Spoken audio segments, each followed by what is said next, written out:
So, as I mentioned, students are, if they're in grades 2 or above, they'll look at their writing ability, but basically, oral language proficiency in English is the main focus of the assessment when they first get here.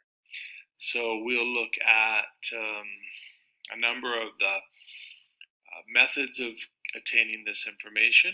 You may have a language assessment scale in which students are asked a series of questions and rated upon their responses. There's the oral language proficiency test, the idea. I'm not going to go into a lot of detail about these because you can Google and find out a little bit more about them. There's a basic inventory of natural language, and the SOLOM, which is an observational tool that would be used to be conducted in an observation in classroom settings. Okay, I lied. I'm going to provide you just a little bit of an overview of the LAS1 with the language assessment scale. This is designed for children in grades K to 5, and the point of it is going to look at the ethnic and linguistic differences that emerge through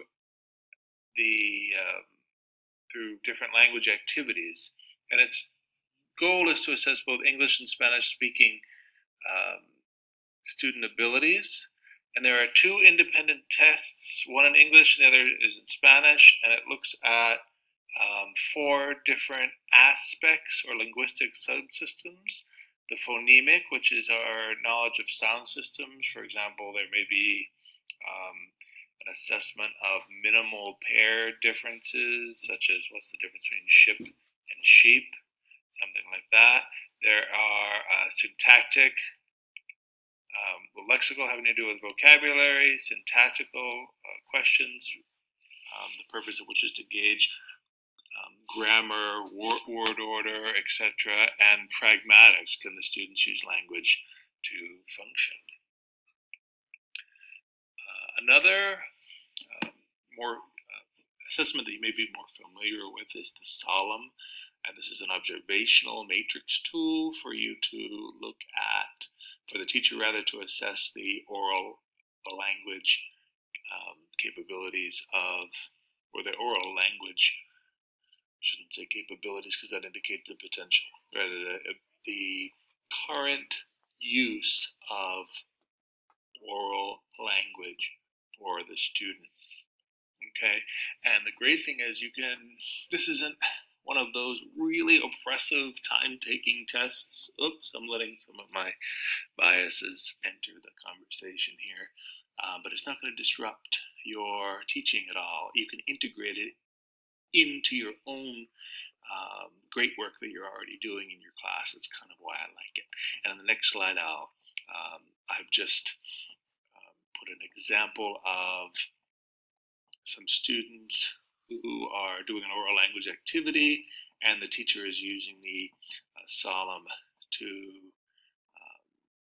assess their language use. Okay, so you don't have to watch the whole slide, but on the next slide, but just get an example of it.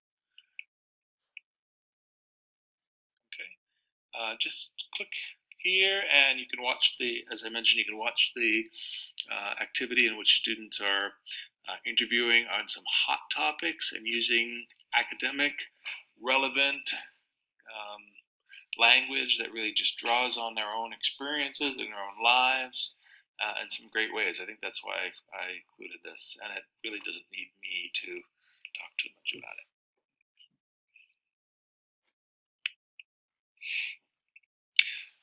So you'd also want to find out about their prior educational experience. You want to know, what did they study, what grade they were in, what subjects did they study, did they go to school every day? If the students were SIFE students, students with interrupted formal education, those students may not have developed their first language to a level where they are literate in their first language, and they may need to receive services, because we know that if a student is proficient in their first language, that helps to support their second language development. Lastly, you may want to know, did you miss any days of school? Okay. And of course, you also want to know about who your students are as a person. So you'll ask questions like, what do you like to do in your free time? What do you want to do when you finish school? What happens when you get out of here? What's your professional trajectory? So you can plan and inform your assessment. You can inform your instruction with those kind of assessment questions.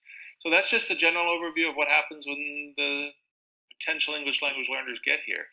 Now, do you have to have a home language survey for every single student who enters the school? Quiz? Who knows? Raise your hands. Okay, put your hands down. Yes, you do. Absolutely, you have to. Now, if they answer they only speak English, that's the end of the survey. But federal law requires that all students are asked that question. Okay.